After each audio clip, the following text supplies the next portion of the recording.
Strange sea songs fill these thick kelp forests. Whether it's whistling, chirping, or chattering, they are all sounds made by vertebrates adapted to ocean life. Animals which come up for air and nurse their young. The enigmatic marine mammals.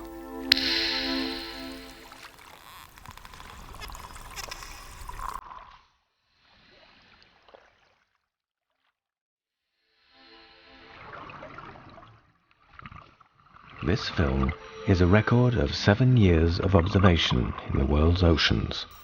The secrets of some of what went on behind the camera, but more importantly, some incredible encounters.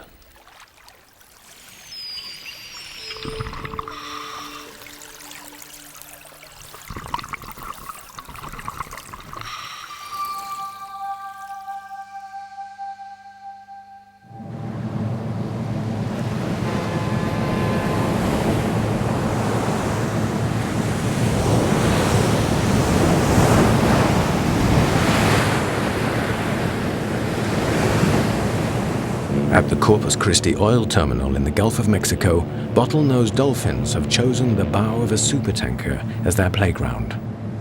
These steel monsters can stretch up to 300 meters and cruise at a speed of 14 knots.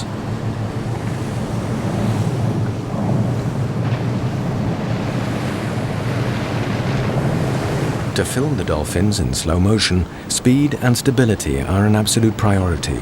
There is only one solution: a boat which is light and fast enough to take on the 60,000-ton tanker in the harbor waters. Antoine Rosset filmed the action. The danger came from the size of the ships. The ships being so huge, the height of the wheelhouse being that the captain and the pilots cannot see the front of the ship. They actually do not see the dolphins which are in front of them. And the exercise was to be able to position the boat in such a way that, first of all, we would not put ourselves in danger, but also the route of the ship. As captain on this skimmer, we want you to be informed. We're going to be trying to do a little filming off your port bow. And if we venture a little too close there, you might holler at me. We will give you a wider berth. Yes, skipper, that is a roger. If you encroach too closely on us, we will acknowledge. Thank you much, and safe sailing. The paradox of this exercise is that the positioning of the camera is at the one place where the captain of the tanker cannot see you. In that case, the only link we had was by radio. We would tell him everything's okay. We're constantly reassuring him that we had not been sucked in by the size of this boat.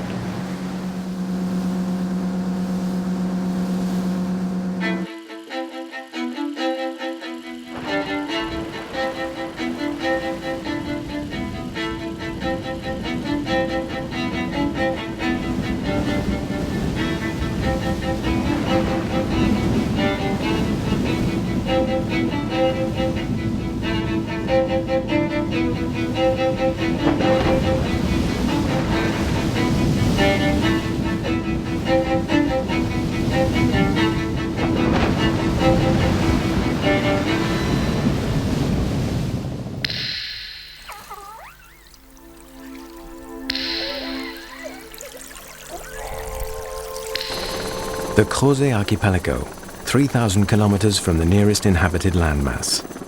On these somber volcanic citadels, battered by storms, a few makeshift huts shelter some men and their cameras. They're here to film a relative of the bottlenose dolphin, the killer whale. The experience was not one that cameraman Laurent Guenoun, a seal and whale specialist, was quick to forget. The killer whales were patrolling the coastline, waiting for the opportunity to seize a bathing sea elephant carried off by the current. With the camera close to the ocean floor, Laurent cautiously entered the water.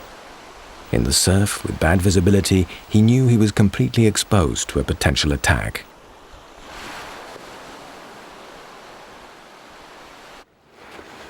Once underwater, an enormous black and white head appears and sets itself softly on the sand right in front of him. Its eye is wide open as it tries to make out the newcomer who has dared to set foot in its universe. The movement of the waves pushes them closer to each other. and Laurent begins rolling the camera when the young female displays the enormous tooth-filled jaw which gives killer whales their reputation.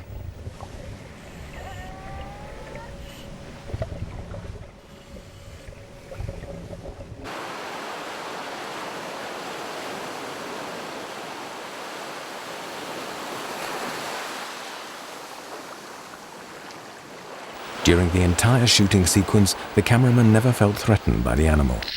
But this is not always the case.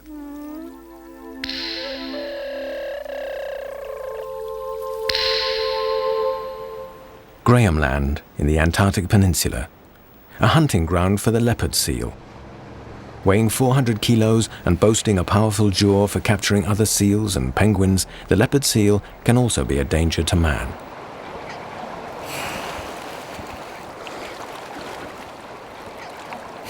Cameraman Yoran Elmi dared to dive into the icy waters in search of this super predator.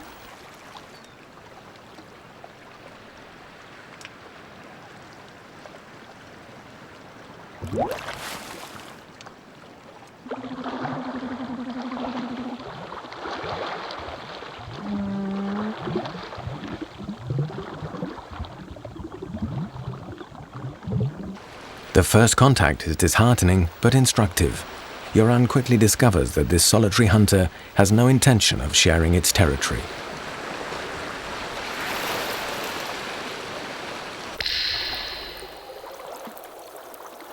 Weddell seals play in these same waters. For a more discreet approach, Yoran places the camera on the end of a pole.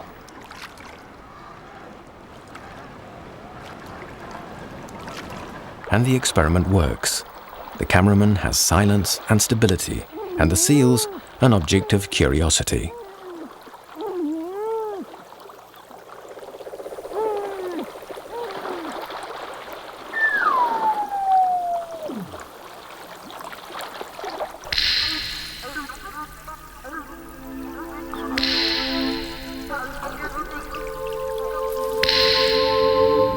But underwater ethology, the study of marine animal behavior, requires more in-depth observation.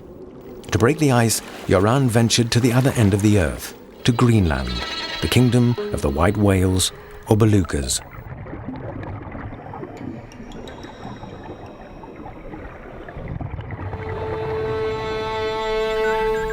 Several kilometers from the nearest breach, the opening Yoran has made arouses the curiosity of these phantom creatures. Their snow-colored skin reflects the scarce light which penetrates the ice.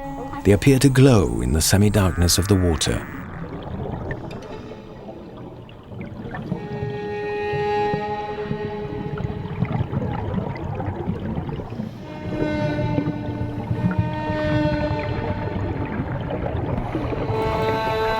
The belugas are initially apprehensive, but soon a real contact develops between these marine animals and the divers. During privileged moments, they accept to meet us in spite of our incursion into their kingdom.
To film underwater, the camera is placed inside a housing equipped with a wide-angle lens. The lens permits more light to enter the camera optic, because even in the clearest waters, underwater visibility rarely exceeds 20 meters. The cameraman tries to stay within 5 meters of his or her subject. However, marine mammals have a tendency of melting into the blue, despite the clarity of the water around the South Pacific archipelagos. Every year, humpback whales migrate to these sheltered tropical islands to mate and give birth. Accompanied by its mother, a 3-year-old calf can seem quite harmless, but weaning time is approaching and the youngster is becoming increasingly independent. Among marine mammals, each individual has its own distinctive character. The sounds it utters are unique. This particular calf, playful and spirited, was given the name Tufu, French for berserk, by Tali Pozzoli and her crew. Because they're mammals, there's a communication, there's eye contact, if we respect them, they stay. If we swim a bit too close, if we don't give them respect in some way, then they leave. So you have to build up a relationship. Normally the calves are very curious. The mothers, some of them are relaxed, some of them are not relaxed. So when the calves would get curious, some of the mothers would let the calves play with us.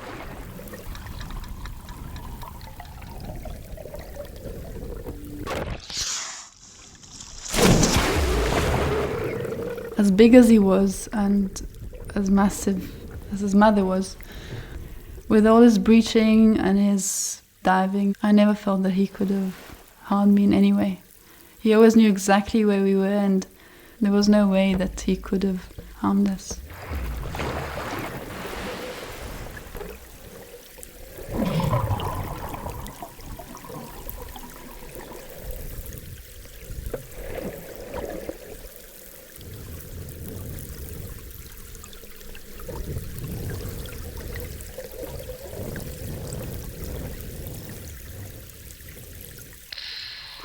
To anticipate the animal's reactions, the cameramen were careful to observe expressions and gestures which might communicate emotional states. The stream of bubbles exhaled by this young female Patagonian sea lion could be a sign of uneasiness, a gesture of intimidation, or quite simply an imitation of the diver's bubbles. In fact, marine mammals share a common body language, with just a few local variations. Melon-headed dolphins of the Marquesas Islands open their mouths wide when emitting bubbles, letting the divers know that their presence is unwanted.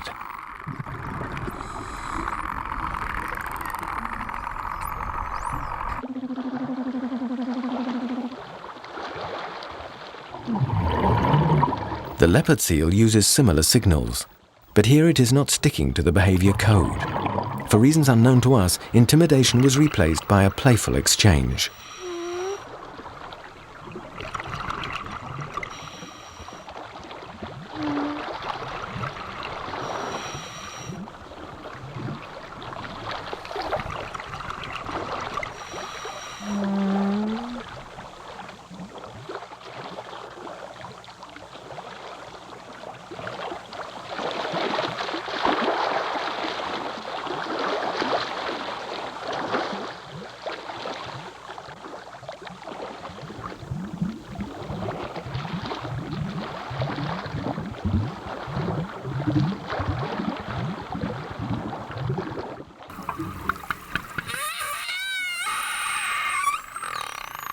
Among killer whales we find the same gestures, the same codes, and the same curious and playful intentions.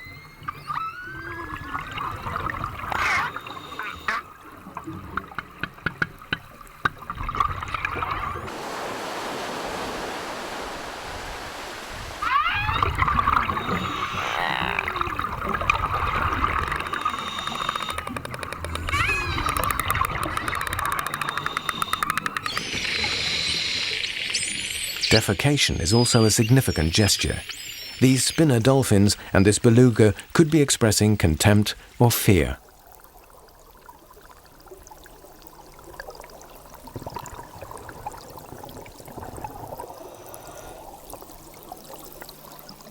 We can only speculate as to the reason behind this behavior. The only certainty is that the animals, like this walrus, systematically evade the divers after defecating.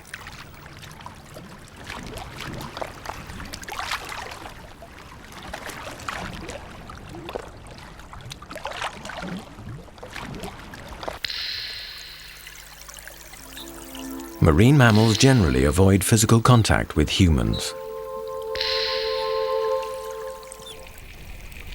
But this dugong, filmed near the Vanuatu archipelago in Melanesia, is an exception. It lives in an isolated bay, far from the others of its kind. During this encounter, it transferred its affective impulses to the diver.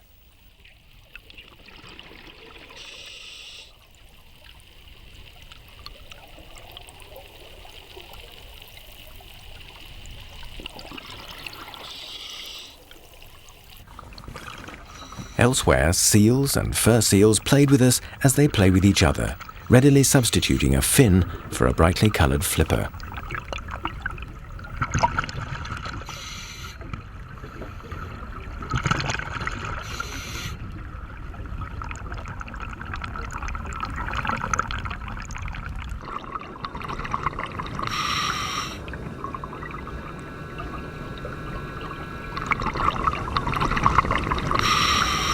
This leopard seal, however, doesn't find the flipper interesting in the least.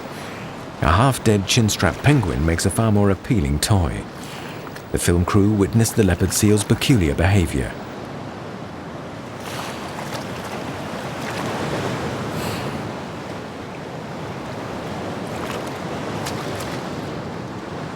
They were off the coast of Jubin Island.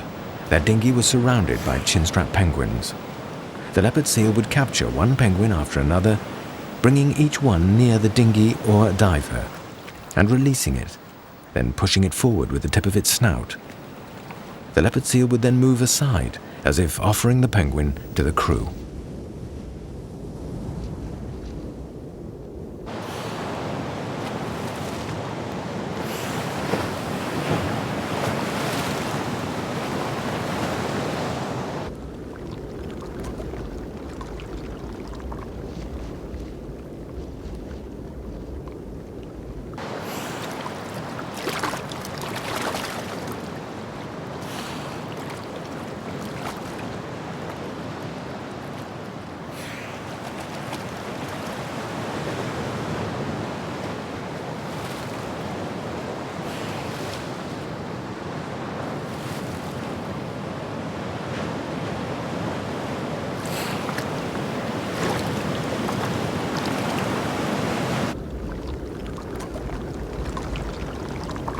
We also had the opportunity to observe altruistic gestures among fur seal, whale, and porpoise species. But with dolphins in particular, altruism goes beyond mere feeding gestures. There are countless stories of swimmers saved from drowning or fishermen assisted by dolphins. Bertrand Loyer's adventure in the Tuamotus archipelago in French Polynesia is just one of many similar incidents. It was late during the day and I was following a group of male bottlenose dolphins. Then suddenly one of them came towards me as if he was trying to tell me something. He repeated the same series of clicks. I had an explanation.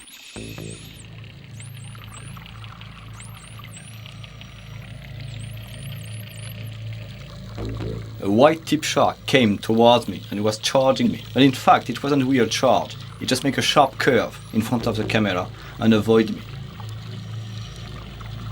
The bottlenose dolphin must have already been teasing this white-tip shark before my arrival, because the shark circled around me over and over and over again.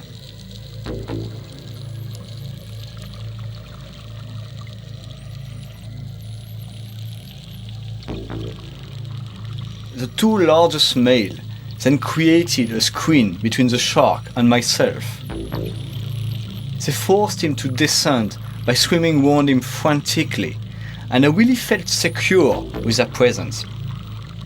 I decided to follow them until they reached 50 meters deep, where the visibility is very poor. My consumption of air is really high. I realized that I had only 20 bars left, which is absolutely out of the security curve of diving. What I saw before climbing up to the surface is this little spinner dolphin joining the pod of bottlenose dolphin and circling as well around the shark.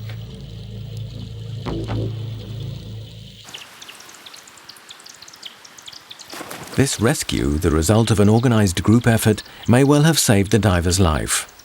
Collective action saved this spinner dolphin too.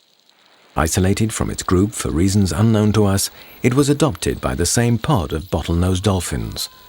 The spinner dolphin, although initially an outsider, speaking a different language, is now an active participant in the social life of the pod.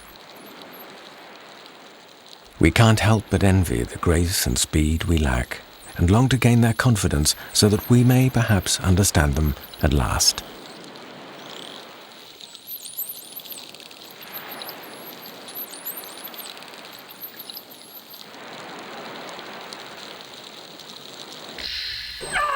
The time we spent alongside the marine mammals only increased the respect and compassion we felt for them. These images were filmed by an amateur in 1991 on Possession Island. The young killer whale was stranded while trying to capture an elephant seal. It directed cries of distress towards its mother and its group, which stayed nearby.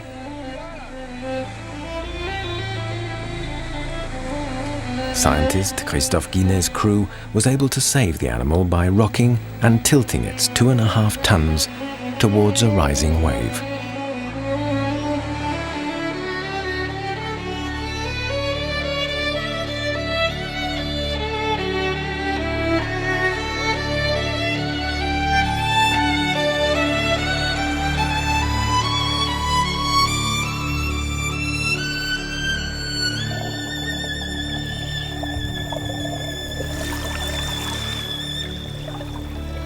Ever since this day, our divers have been accepted into the hunting grounds of the rescued female killer whale they named Delphine.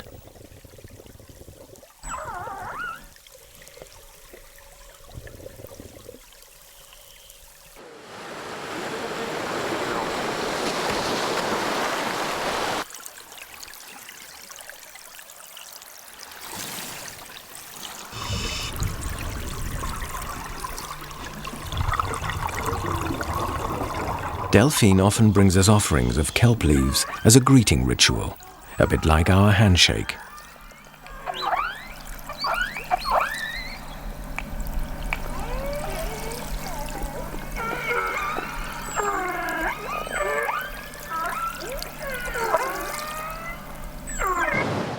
The young killer whale has communicated her peaceful intentions to the entire group, and we have been allowed to penetrate the intimacy of this family, organized around the matriarch.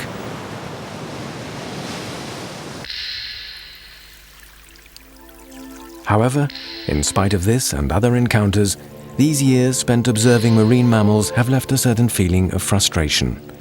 The more we discover about them, the more we become aware of the extent of our ignorance.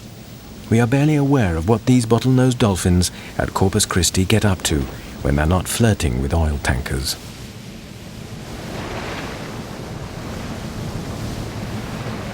Here, in these troubled waters, where visibility is not more than 1 meter, only the ocean's inhabitants know the answer.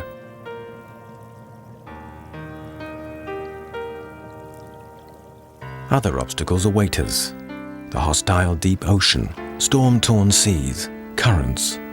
As a consolation, and because the actor is as curious as the cameraman, he finally puts down his camera and gives in to the desire to caress this smooth, soft skin.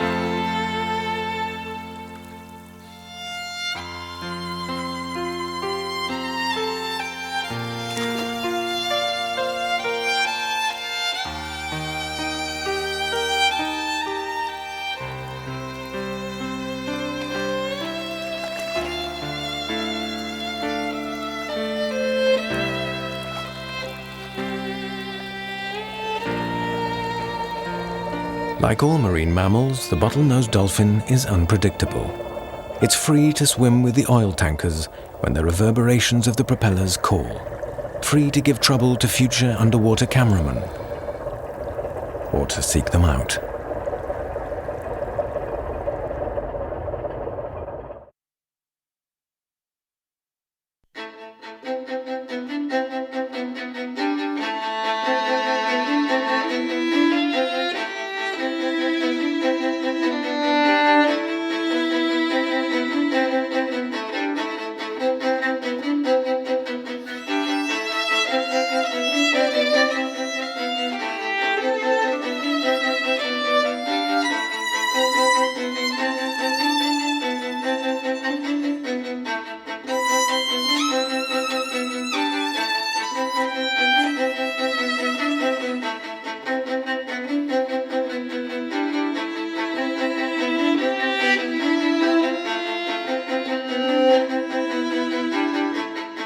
Thank you.